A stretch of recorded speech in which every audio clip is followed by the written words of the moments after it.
Tattoo म्हणून दाखवायचं नाही किंवा ॲनिमेशन आहे तसं दाखवायचं नाही किंवा प्रिंटमध्ये, त्याच्यात जीव यायला पाहिजे, नॅचरल लुक दाखवायचा. आता बघ या डोळ्यामध्ये वाटत होतं का? नाही. आता आपण याला परत असं चॉकलेटी कलर देऊ हळूहळू, असं छान असं वाटायला पाहिजे.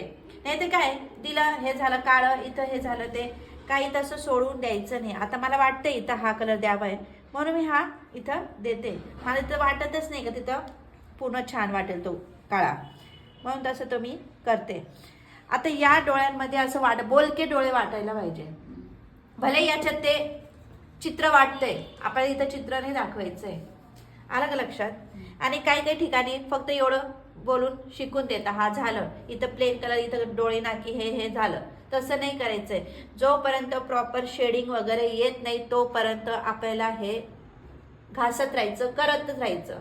आलं का लक्षात? हो, समजलं ना? समजलं ना?